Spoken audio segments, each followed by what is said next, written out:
4 موضوع: خود من تصمیم. ام مسیر میان چی قدمی وستی حسنی؟ الف: خدا امره آشنا ببین. ب: خدا محبت دریافت بکنیم. ج: خداوند اراده جه آگاه ببین. پس چطور و عیسی قبول بکنیم؟ 1. وستی قبول بکنیم که گناهکاریم و امی گناهان جه توبه بکنیم. 2. وستی ایمان باوریم که عیسی مسیح امی گناهان وستی خود جان فدا بکده. 3. وستی تسلیم مسیح ببیم و اون محبت قبول بکنیم و اون جه به عنوان امی خداوند اطاعت بکنیم.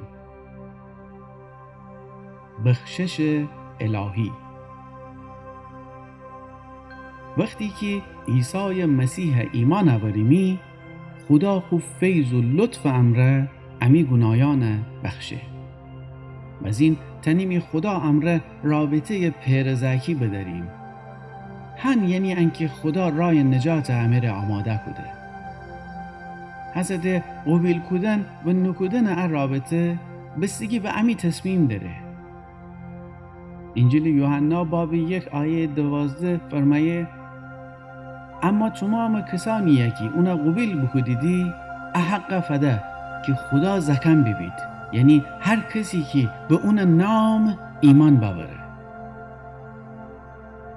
قبول کدن مسیح به عنوان نجات دهنده بستگی به ان داره که امی دل درون چی گذره. هنه وسیعه که مسیح فرمایه: حسد در پشت ایسم و در زین دارم، اگر کسی می صدای بشنوه و در میره وازه کنه، بدرون شم و اون امره نشینم و شام خورم و اون می امره. ان کافی نیه که شوق و ذوق بداریم و احساسات مره عیسی مسیح دوست بداریم، بلکه وسیع تمام امی وجود و دل و جان امره اونا قبول بکنیم و تسلیم ببیم.